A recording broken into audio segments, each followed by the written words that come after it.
Welcome to mass IAS academy. இன்னைக்கு நம்ம SSC ஜிடியில் இருக்கிற டாப் 500 கொஸ்டின்ஸில் பார்ட் 3 பற்றி தான் பார்க்க போகிறோம். ஸோ ஆல்ரெடி நம்ம வந்து 2 வீடியோஸ், அதாவது 100 கொஸ்டின்ஸ் வந்து போட்டிருக்கோம். ஸோ அதில் நிறைய ஸ்டூடெண்ட்ஸ் வந்து எங்களுக்கு வந்து தமிழில் வேணும் அப்படின்னு சொல்லி கேட்டிருந்தீங்க. ஸோ அதுக்காக தான் இந்த வீடியோ வந்து லேட் ஆயிருக்கு. ஸோ தொடர்ந்து இனி நம்ம வீடியோஸ் அப்லோட் பண்ணுவோம். கொஸ்டின்ஸ் பார்த்தீங்க அப்படின்னா உங்களுக்கு தமிழ்லையும் இருக்கும், இங்கிலீஷ்லையும் இருக்கும். சரியா? ஸோ ஃபர்ஸ்ட் கொஸ்டின் பாருங்கள். இதில் how many classical dance forms exist in India? சரியா? எத்தனை பாரம்பரிய நடன வடிவங்கள் உள்ளன அப்படின்னு சொல்லி கேட்டிருக்காங்க. 8 டைப் ஆஃப் கிளாசிக்கல் டான்ஸ் வந்து இருக்குது. அது என்னென்னு பார்த்துக்கோங்க. பரதநாட்டியம் வந்து என்னது? தமிழ்நாடு. கதக் வந்து என்னது? உத்தரப்பிரதேஷ். கதகளி, கதக் வேற, கதகளி வேற. கதக்ங்கிறது உத்தரப்பிரதேஷ், கதகளி அப்படிங்கிறது வந்து என்னது? கேரளா. மோகினி ஆட்டம் வந்து எங்க இருக்குது? கேரளா. சத்ரியா வந்து என்ன இருக்கும்? அசாம். சத்ரியா வந்து என்னது? அசாம். அப்புறம் மணிப்புரி வந்து என்ன இருக்கும்? மணிப்பூர். அது ஈஸியாகவே ஞாபகம் வச்சுக்கலாம். குச்சிப்புடி வந்து எங்க இருக்கும்? ஆந்திர பிரதேஷ். சரியா? ஸோ இதுக்கு வந்து நம்ம தமிழ்ல பார்த்தீங்க அப்படின்னா இதுக்கு பரதநாட்டியம் அப்படிங்கிறது தமிழ்நாடு அதே தான் இருக்கும். இதில் வந்து எந்த டிரான்ஸ்லேஷனும் பெருசாக இருக்காது. பரதநாட்டியம் வந்து தமிழ்நாட்டோட கிளாசிக்கல் டான்ஸு. கதக் வந்து உத்தரப்பிரதேசத்தோட கிளாசிக்கல் டான்ஸு. கதகளி வந்து கேரளாவோடது. மோகினி ஆட்டம் வந்து என்னது? கேரளாவோட கிளாசிக்கல் டான்ஸு. சத்ரியா வந்து என்னது? அஸ்ஸாம். மணிப்பூரி மணிப்பூர். சரியா? இது வந்து மணிப்பூரி அப்படிங்கிறது வந்து என்னது? மணிப்பூர் அந்த ஸ்டேட்ல இருக்குது. குச்சிப்புடி வந்து ஆந்திர பிரதேஷ். சரியா? ஸோ எந்த ஸ்டேட்ல அதிகமான கிளாசிக்கல் டான்ஸ் இருக்கு அப்படின்னா கேரளா. கதகளி அண்ட் மோகினி ஆட்டம் 2, அதிகபட்சம் வந்து 2. சரியா? ஸோ இது போக நீங்க என்னெல்லாம் படிக்கணும் அப்படின்னா இந்த டான்ஸஸ் ஆடக்கூடிய ஃபேமஸ் பர்சனாலிட்டி வந்து என்ன பண்ணிக்கோங்க? படிச்சுக்கோங்க. இந்த டான்ஸஸ் ஆடக்கூடிய ஃபேமஸ் பர்சனாலிட்டிஸ் வந்து படிச்சுக்கோங்க. படிச்சுக்கிட்டீங்கன்னா உங்களுக்கு எப்படி இருக்கும்? ரொம்ப யூஸ்ஃபுல்லா இருக்கும். சரியா? ஸோ செகண்ட் கொஸ்டின் பாருங்க. லாகூர் session of Indian National Congress held on 19th December 1929 presided by Jawaharlal Nehru is significant because. சரியா? இந்த 19 டிசம்பர் 1929 லாகூர் செஷன் வந்து ரொம்ப முக்கியத்துவம் வாய்ந்தது அப்படின்னு எதனால சொல்றாங்க அப்படின்னா அதில் என்ன பண்ணிருக்காங்க? It pass the resolution demand Purna Swaraj. சரியா? முழு சுதந்திரம் வேணும் அப்படின்னு சொல்லிட்டு என்ன பண்ணாங்க? நம்மளோட மூவர்ண கொடியை ஏத்துறாங்க. நம்மளோட ட்ரைகலர் பிளாக் வந்து ஏத்துறாங்க. ஃபர்ஸ்ட் டைமே ஏத்துறாங்க. அதான் வந்து அந்த லாகூர் செஷன் வந்து ரொம்ப முக்கியத்துவம் வாய்ந்தது அப்படின்னு சொல்லியிருக்காங்க. சரியா? அதில் பாருங்க, தமிழ்ல பாருங்க. ஜவஹர்லால் நேரு தலைமையில் 1929 டிசம்பர் 19 அன்று நடைபெற்ற இந்திய தேசிய காங்கிரசின் லாகூர் அமர்வு முக்கியத்துவம் வாய்ந்தது எதனால் அப்படின்னு சொல்லி கேட்கிறாங்க. அதுல வந்து என்ன பண்ணியிருக்காங்க? பூர்ண ஸ்வராஜ் கோரிக்கை வந்து என்னது? நிறைவேற்றப்பட்டு முதன்முறையாக மூவர்ண கொடி ஏற்றப்பட்டது. ஸோ இந்த லாகூர் செஷன்ல தான் முதன்முறையா நம்மளோட ட்ரைகலர் பிளாக் வந்து ஏத்துறாங்க. சரியா? ஸோ அடுத்தது பாருங்க.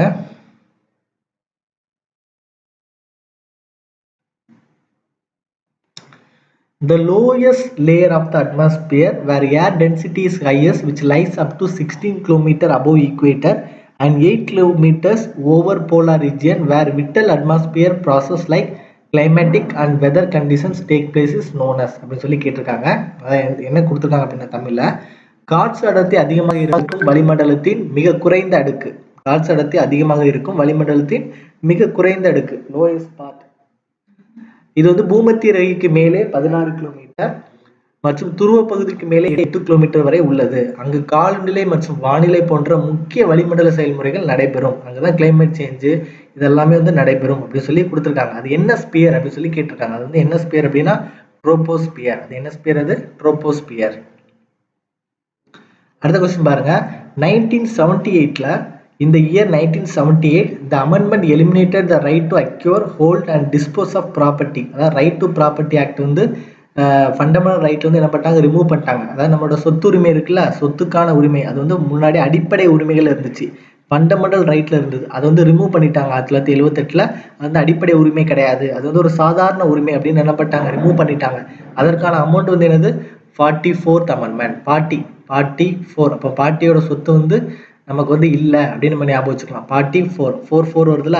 ஸோ பாட்டி தாத்தாவோட சொத்து நமக்கு வந்து அது அடிப்படை உரிமை கிடையாது, அது நம்ம அப்பா அம்மாவா பார்த்து நமக்கு தரக்கூடிய உரிமையா தான் இருக்கும். அது வந்து ஒரு லீகல் ரைட் அப்படின்னு மாத்திட்டாங்க. ஃபண்டமெண்டல் ரைட்ல இருந்து லீகல் ரைட்டை வந்து என்ன பண்ணிட்டாங்க? மாத்திட்டாங்க. அது வந்து எத்தனாவது அமெண்ட்மெண்ட்? 44th amendment. சரியா? அடுத்த 5th கொஸ்டின் பாருங்க. The deficiency of which nutrient causes night blindness or poor vision? அதாவது இரவு நேர குறைபாடு இல்லைன்னா மாலைக்கண்மை சொல்லுவோம் தெரியுமா? இரவு குறைபாடு இல்லைன்னா மாலைக்கண் நோய் அப்புறம் பார்வை குறைபாடு வந்து எதனால ஏற்படுது அப்படின்னு சொல்லி கேட்டிருக்காங்க. Vitamin A. ஸோ இந்த விட்டமின்ஸ்ல இருந்து மேக்ஸிமம் கொஸ்டின் கேட்குறாங்க. அதனால அந்த விட்டமின் அண்ட் டிஃபிஷியன்சி அதை வந்து படிச்சுக்கோங்க. ஸோ விட்டமின் அண்ட் டிஃபிஷியன்சி படிச்சுக்கோங்க. சரியா? கண்டிப்பா ஒரு கொஸ்டின்ஸ் நம்ம வந்து எதிர்பார்க்கலாம். அது என்ன எக்ஸாமா இருந்தாலும் எதிர்பார்க்கலாம். சரியா? ஸோ அடுத்த கொஸ்டின் பாருங்க. How many fundamental duties are set out in part 4A of the Indian Constitution? அதாவது fundamental duties அடிப்படை கடமைகள் நமக்கு தெரியும். அது வந்து பார்ட் 4Aல இருக்கு அப்படின்னு நம்ம வந்து படிச்சிருப்போம். சில எத்தனை இருக்குன்னு சொல்லி கேட்டிருக்காங்க? 11. ஸோ இந்த ஃபண்டமெண்டல் டியூட்டிஸை பொறுத்த வரைக்கும் நிறைய கொஸ்டின்ஸ் வந்து கேட்குறாங்க. ஸோ ஃபண்டமெண்டல் டியூட்டிஸ் படிக்காம எந்த எக்ஸாமுக்குமே போகாதீங்க. கண்டிப்பாக அதுல இருந்து ஒரு கொஸ்டின்ஸ் வந்து நிச்சயமா இருக்கு. அதாவது ஸ்டார்டிங்ல வந்து 10 ஃபண்டமெண்டல் டியூட்டிஸ் இருந்துச்சு. இப்போ எத்தனை இருக்குன்னு கேட்குறாங்க? 11 கொடுக்குறாங்க. இந்த 11 ஃபண்டமெண்டல் டியூட்டிஸ்மே என்ன பண்ணிக்கோங்க? படிச்சு வச்சுக்கோங்க. புரியுதா? ஸோ இது வந்து part 4A of the constitution இருக்குது. இது வந்து என்ன ஸ்டேட்ல இருந்து எடுத்திருக்காங்க எல்லாமே கேட்குறாங்க. இப்போ ஃபண்டமெண்டல் டியூட்டிஸ் என்ன பண்ணாதீங்க, படிக்காம போயிடாதீங்க. சரியா? 7th கொஸ்டின் பாருங்க. Chicken pox, influenza, hepatitis, dengue, polio, AIDS, rabies, swine flu, common cold இதெல்லாம் வந்து என்ன மைக்ரோ ஆர்கானிசமால வருதுன்னு சொல்லி கேட்குறாங்க. எதால வருது? வைரஸ். தமிழ் என்ன கொடுத்துருக்காங்க பாருங்க. சின்னம்மை, காய்ச்சல், ஈரல், allergy, dengue, polio, rabies, AIDS, கோமாரி நோய் இதெல்லாம் எது மூலியமா வருது? வைரஸ் மூலியமா வருது. சரியா? அடுத்த கொஸ்டின் பாருங்க.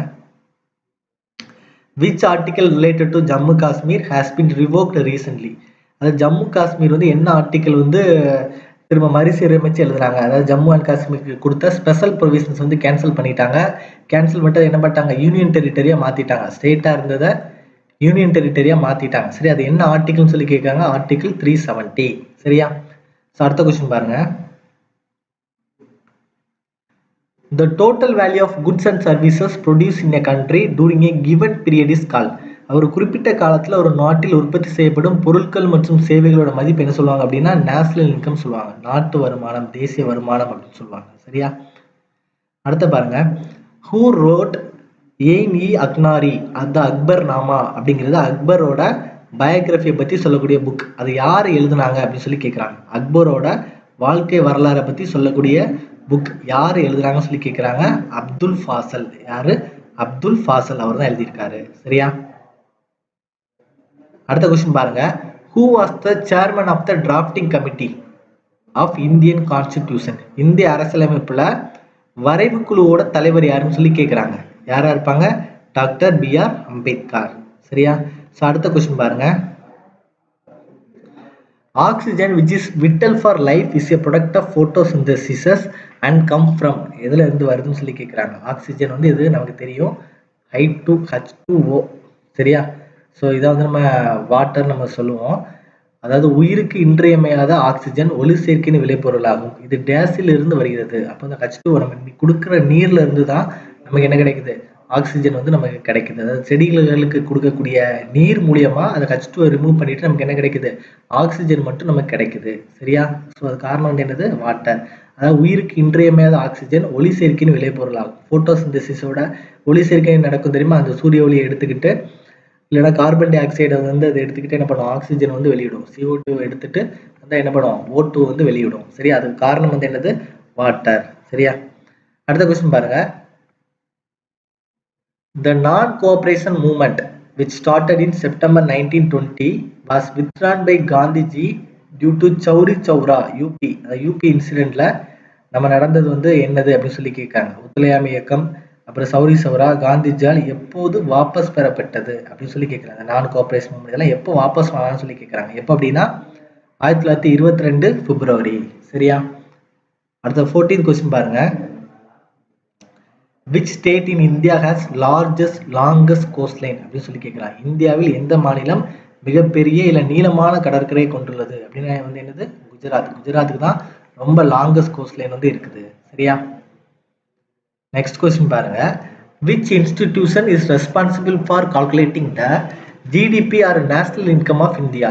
GDP இல்லைன்னா நேஷனல் இன்கம் கால்குலேட் பண்ணக்கூடிய அந்த இன்ஸ்டிடியூஷனோட பேர் வந்து என்னது? நிறுவனத்தோட பேர் வந்து என்னன்னு கேட்குறாங்க. நிறுவனத்தோட பேர் வந்து என்ன அப்படின்னா சென்ட்ரல் ஸ்டாட்டிஸ்டிக்ஸ் ஆஃபீஸ், மத்திய புள்ளியியல் அலுவலகம் தான் நம்மளோட ஜிடிபி, நம்மளோட நேஷனல் இன்கம்லாம் கால்குலேட் பண்ணி சென்ட்ரல் கவர்மெண்ட்டுக்கு வந்து கொடுப்பாங்க. சரியா? ஸோ அடுத்த கொஸ்டின் பாருங்க. The difference between gross national product and net national product. ஜிஎன்பிக்கும் என்என்பிக்கும் உள்ள வித்தியாசம் வந்து என்னன்னா டிப்ரிசியேஷன். சரி, அதோட தேய்மானம் மட்டும்தான் அதோட வித்தியாசமா இருக்கும். அதாவது ஜிஎன்பினா மொத்த நாட்டு உற்பத்திக்கும் தேசிய உற்பத்திக்கும், சரியா, தேசிய உற்பத்திக்கும் உள்ள வேறுபாடு வந்து என்னது? டிப்ரிசியேஷன், தேய்மானம் சொல்லுவாங்க. சரியா? ஸோ 17வது கொஸ்டின் பாருங்க. What is the SI unit for measuring intensity of sound or noise? Sound அல்லனா நாய்ஸ் அதை மெஷர் பண்ணக்கூடிய இன்ஸ்ட்ருமெண்ட்டுக்கு பேர் வந்து என்னன்னு கேட்டிருக்காங்க? டெசிபல். அதோட பேர் வந்து என்னது? டெசிபல். சரியா? அடுத்த கொஸ்டின் பாருங்க. Which vitamin is a fat soluble vitamin that plays a role in blood clotting, bone metabolism and regulation blood calcium levels? சரியா? இந்த இரத்த முறைதல் அப்படின்னாலே விட்டமின் கே தான். நல்லா புரிஞ்சுக்கோங்க. ரொம்ப ரொம்ப முக்கியமான கொஸ்டின். பிளட் கிளாட்டிங், நம்ம ரத்தம் வந்து ஒரு ஆக்சிடென்ட் ஆச்சு, பிளட் வந்துட்டு இருந்துச்சு அப்படின்னா அதை உரைய வைக்கக்கூடிய விட்டமின் வந்து என்னன்னா விட்டமின் கே. அப்ப இந்த ரத்த முறைதல், எலும்பு வளர்ச்சிதை மாற்றம், ரத்த கால்சியம் அளவை ஒழுங்குபடுத்தல், இது எல்லாமே வந்து என்னதான்? விட்டமின் கே தான். சரியா? ஸோ 19வது கொஸ்டின் பாருங்க. The Harshvarita is a biography of Harshvardhana. சரியா? The ruler of Kannauj composed in Sanskrit by his court poet. அதாவது ஹர்ஷசரிதம் அப்படிங்கிறது வந்து கன்னௌஜோட ஆட்சியாளரான ஹர்ஷ்வர்தனோட பயோகிராஃபி. இதை வந்து எங்க வச்சு எழுதுனாங்கன்னு சொல்லி கேட்குறாங்க. எங்க வச்சு எழுதுனா பானாபட்டா அப்படிங்கிற இடத்துல வச்சு என்ன பண்ணியிருக்காங்க? அது எழுதியிருக்காங்க. சரியா? 20வது கொஸ்டின் பாருங்க. The first battle of Panipat, அது வந்து யாருக்கு நடந்தது அப்படின்னா Mughal rule was found between Ibrahim Lodi and Babur. பாபருக்கும் இப்ராஹிம் லோடிக்கு இடையில தான் பானிபட் போர் நடந்துச்சு. அது வந்து எந்த வருஷம் நடந்தது சொல்லி கேட்குறாங்க? 1526, 1526ஆம் ஆண்டு அது நடந்திருக்கு. சரியா? அடுத்த கொஸ்டின் பாருங்க. The first Satyagraha of Gandhiji for the cause of indigo farmers against Tinkathia system, அதாவது தென்கத்திய முறைக்கு எதிராக முதல்ல அந்த இண்டிகோ விவசாயிகளுக்கு காந்திஜியின் முதல் சத்தியாகிரகம் அனுசரிக்கப்பட்டது. அதோட பேர் என்னன்னு கேட்குறாங்க. அதுக்கு பேர் வந்து என்னன்னா சம்பரான் மூவ்மெண்ட் சொல்லுவாங்க. அது வந்து எப்போ நடந்துச்சு? 1917 நடந்துச்சு. அடுத்த கொஸ்டின் பாருங்க. After failure of non cooperation movement, Motilal Nehru and Chittaranjan Das founded party known as, அதாவது இந்த நான் கோஆபரேஷன் மூவ்மெண்ட், ஒத்துழையாமை இயக்கம். சரியா? ஒத்துழையாமை இயக்கத்தோட தோல்விக்கு பிறகு மோதிலால் நேருவும் சித்தரஞ்சன் தாஸும் தொடங்கின பார்ட்டிக்கு பேர், கட்சியோட பேர் வந்து என்னன்னு கேட்டிருக்காங்க. என்ன பேர் அப்படின்னா ஸ்வராஜ்ய பார்ட்டி, சுயராஜ்ய கட்சி, இல்லைன்னா ஸ்வராஜ்ய பார்ட்டி அப்படின்னு சொல்லுவாங்க. 23rd கொஸ்டின் பாருங்க. Which waterfall is created in river Sarvavati, highest waterfall of height 830 feet in India? சரியா? இந்தியாவில் இருக்கிற ஒரு உயரமான சாராவதி நதியால உருவாக்கப்பட்ட நீர்வீழ்ச்சி எதுன்னு சொல்லி கேட்குறாங்க. அதோட பேர் வந்து என்னது? கெருசோஃபே நீர்வீழ்ச்சி, இல்லைன்னா ஜோக் ஃபால்ஸ் அப்படின்னு சொல்லுவாங்க. சரியா? அடுத்த கொஸ்டின் பாருங்க. In the case of deadlock between the two houses of parliament, the joint sitting is presided over by the, அதாவது நாடாளுமன்றத்தில் இரு அவைகளுக்கும் இடையே முட்டுக்கட்டை ஏற்பட்டால் கூட்டத்திற்கு தலைமை தாங்குவோர் யார்? இந்த ஜாயிண்ட் செஷன் நடத்தது யார் அப்படின்னா ஸ்பீக்கர் ஆஃப் லோக்சபா. அதாவது ரெண்டு பேருமே கோஆப்ரேட் பண்ணல, டெட்லாக் ஆச்சு, முட்டுக்கட்டை ஏற்படுது, நடத்த முடியல அப்படின்னு ஒரு சூழ்நிலை வந்துச்சுன்னா ஜாயிண்ட் சிட்டிங் நடத்தது யாரு? Speaker of Lok Sabha. சரியா?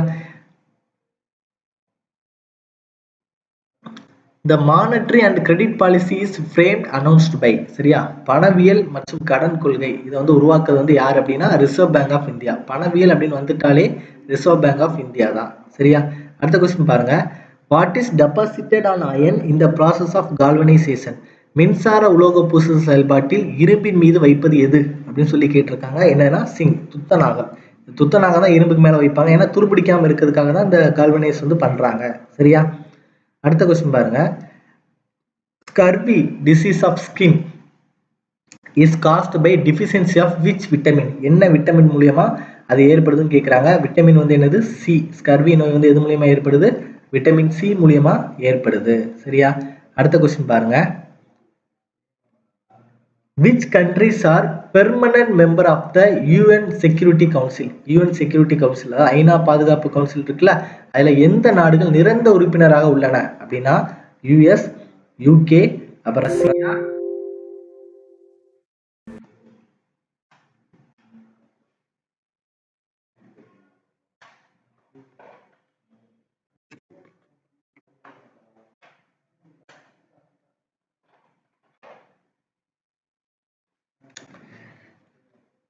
பாருங்க, யூஎஸ், யூகே, அப்புறம் ரஷ்யா, அதுக்கப்புறம் சைனா அண்ட் பிரான்ஸ், இதான் வந்து அதோட உறுப்பி நாடுகள், நிரந்தர நாடுகளா இருக்கிறாங்க. சரியா? அடுத்த கொஸ்டின் பாருங்க, which was the only intersite with an artificial brick dockyard? அது எதுல வந்து செயற்கை செங்கல் கப்பல் துறை கொண்ட ஒரே சிந்து தளம் எது அப்படின்னு சொல்லி கேட்டீங்கன்னா லோத்தல். ரொம்ப முக்கியமான கொஸ்டின், நிறைய டைம் வந்து இது வந்து கேட்குறாங்க. சரியா? அடுத்த கொஸ்டின் பாருங்க,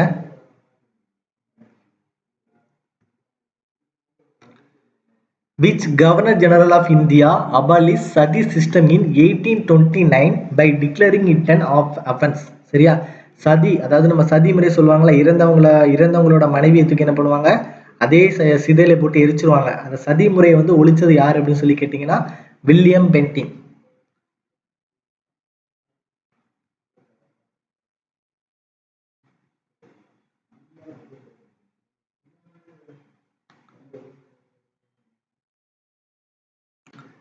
அடுத்த கொஸ்டின் பாருங்க, வங்காள மாகாணம். சரியா? அந்த பெங்கால் வந்து எப்போ வந்து 2 பகுதிகளா பிரிச்சாங்க அப்படின்னு சொல்லி கேட்குறாங்க. யார் பிரிச்சாங்கன்னு சொல்லி கேட்குறாங்க. யார் பிரிச்சாங்க அப்படின்னா லார்ட் கர்சன் பிரபு தான் அது வந்து பிரிச்சாரு. சரியா? ஸோ அப்போ வங்காள மாகாணம் வந்து யாரால பிரிக்கப்பட்டது அப்படின்னா கர்சன் பிரபு, அவர் தான் வந்து அதை பிரிச்சாரு. சரி, எந்த வருஷம் அப்படின்னா 1905. அடுத்த கொஸ்டின் பாருங்க, காந்திஜியோட தண்டி மார்ச் இல்லைன்னா salt satyagraha started on 12th March from Sabarmati ஆசிரமம் இஸ் அசோசியேட்டட் வித், யார் கூட அசோசியேட் பண்ணி அதை ஸ்டார்ட் பண்ணாங்கன்னு சொல்லி கேட்குறாங்க. அதாவது காந்திஜியோட தண்டி அணிவகுப்பு உப்பு சத்தியாகிரகம் சபர்மதி ஆசிரமத்துல இருந்து தொடங்கினாங்க March 12 அன்னைக்கு. அது யாரு கூட சேர்ந்து அதை தொடங்கினாங்க அப்படின்னு சொல்லி கேட்குறாங்க. அது வந்து என்ன அப்படின்னா சிவில் டிஸ்ஒபீடியன்ஸ் மூவ்மெண்ட், சட்ட மறுப்பு இயக்கம் அப்படின்னு சொல்லுவாங்க. சரியா? அடுத்த கொஸ்டின் பாருங்க,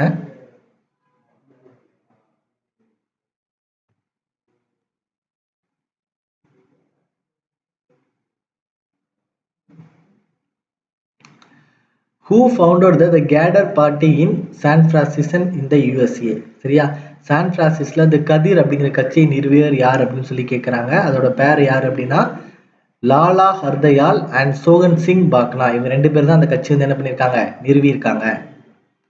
அடுத்த பார்த்தீங்க அப்படின்னா நான் ஃபர்ஸ்டே சொன்னேன் பார்த்தீங்களா, மிருணாளினி, சாராபாரி, மல்லுகா சரபார், பத்மா சுப்பிரமணியன், லீலா சாம்சன், யாமினி கிருஷ்ணமூர்த்தி, ருக்மணி தேவி, இவங்கெல்லாம் என்ன டான்ஸ்ல சேர்ந்தாங்க சொல்லி கேட்காங்க. என்ன டான்ஸ் அப்படின்னா பரதநாட்டியம். மீதி இருக்கிற டான்ஸும் படிச்சுக்கோங்க, கேட்கறதுக்கான சான்ஸ் வந்து அதிகமா இருக்கு. சரியா?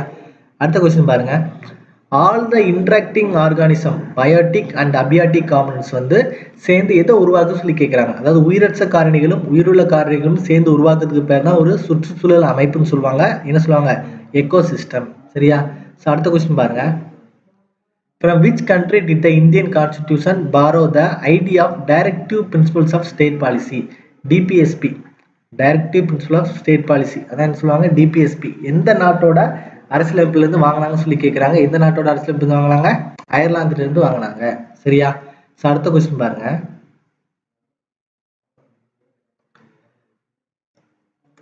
out of 245 members of Rajya Sabha, how many members are nominated by president? அதாவது 245 உறுப்பினர்கள்ல குடியரசுத் தலைவர் வந்து எத்தனை பேரை பரிந்துரைக்கிறான்னு சொல்லி கேட்குறாங்க. எத்தனை பேர்? 12. அதாவது ஸ்போர்ட்ஸ், ஆர்ட்ஸ், கல்ச்சர்லாம் ரொம்ப சிறந்து விளங்குற ஒரு 12 பேர் என்ன பண்ணுவாங்க, ராஜ்யசபா எம்பியா பிரசிடென்ட் வந்து என்ன பண்ணுவார், அப்பாயின்மெண்ட் பண்ணுவாரு. சரியா?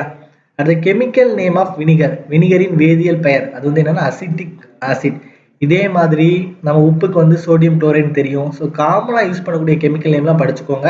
அதுவும் என்ன பண்ணுவாங்க, கொஸ்டின்ஸ்ல கேட்கறதுக்கு நிறைய சான்சஸ் இருக்கு. சரியா? அடுத்து 39 கொஸ்டின் பாருங்க, the depletion of ozone layer is due to, the depletion of ozone layer is due to, ozone படத்தின் சிதைவுக்கு காரணம் வந்து என்னன்னா குளோரோஃப்ளோரோ கார்பன், CFC தான் அதோட சிதைவுக்கு வந்து காரணம். சரியா?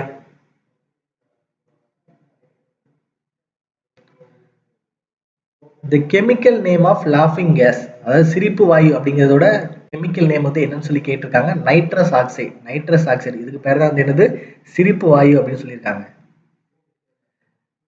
Beriberi is caused by, beriberi வந்து என்ன குறைபாட்டால், தையமின். ஆல்ரெடி நம்ம வந்து மாலைக்கண் நோய்க்கு வந்து விட்டமின் ஏ படித்தோம். அப்போ அந்த விட்டமின் டிஃபிஷியன்சி நீங்கள் படிச்சிருந்தீங்க அப்படின்னா இதை வந்து என்ன பண்ணலாம், படிச்சிடலாம். ஆனால் விட்டமின் டிஃபிஷியன்சி கண்டிப்பாக படிச்சுட்டு போங்க.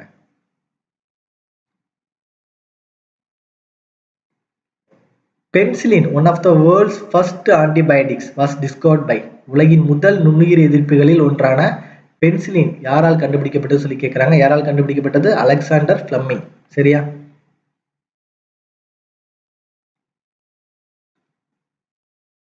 அடுத்த கொஸ்டின் பாருங்க. Who established the Mughal empire in India 1526? Mughal empire வந்து உருவாக்குனது வந்து யாருன்னு சொல்லி கேட்குறாங்க. பாபர்.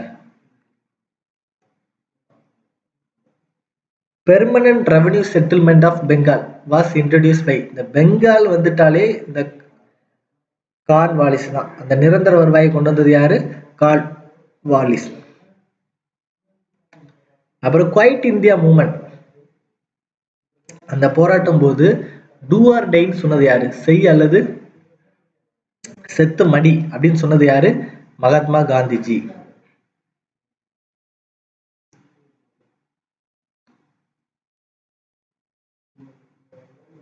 நாற்பத்தாறா கொஸ்டின் பாருங்க. Brightest and hottest planet in our solar system which is also call evening and morning star. சரியா? அவ சூரிய குடும்பத்தில் உள்ள பிரகாசமான மற்றும் வெப்பமான கிரகம். இது மாலை மற்றும் காலை நட்சத்திரம் என்று அழைக்கப்படுகிறது. இதுக்கு பேர் வந்து என்னது? வெள்ளி. நிறைய கொஸ்டின்ஸ்ல வந்து கேட்டிருக்காங்க. வீனஸ். சரியா?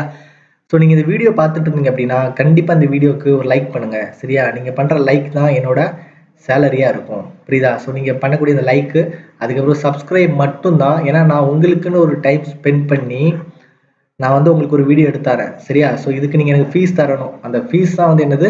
நான் உங்ககிட்ட லைக்கா கேட்குறேன். புரியுதா? அது போக நீங்க பண்ணக்கூடிய ஒவ்வொரு லைக்குமே என்ன பண்ணும்? மோட்டிவேட் பண்ணும். அடுத்தடுத்த வீடியோஸ் போட மோட்டிவேட் பண்ணும். நியூ இன்னோவேட்டிவ்ஸ்க்கு வந்து ஹெல்ப் பண்ணும். இது வந்து நீ ஃபியூச்சர்ல வரக்கூடிய நிறைய ஆஸ்பெக்ட்ஸ் ஹெல்ப்பா இருக்கும். அதனால இந்த வீடியோ பார்த்துட்டு இருக்கவங்க கண்டிப்பா என்ன பண்ணுங்க? ஒரு லைக், சப்ஸ்கிரைப் பண்ணுங்க. அடுத்த கொஸ்டின் பாருங்க. 47th question. Which fundamental right according to Dr. Ambedkar is like the heart and soul of the Indian Constitution? அதாவது அரசியலமைப்போட ஆன்மா மற்றும் இதய போன்றது எதை சொன்னார் அப்படின்னா article 32 right to constitutional remedies, அரசியலமைப்புக்குட்பட்டு தீர்வுக்கான உரிமை. இதுல வந்து ஒரு 5 ரிட்ஸ் இருக்கும், அதை படிச்சுக்கோங்க. 5 பேராணை.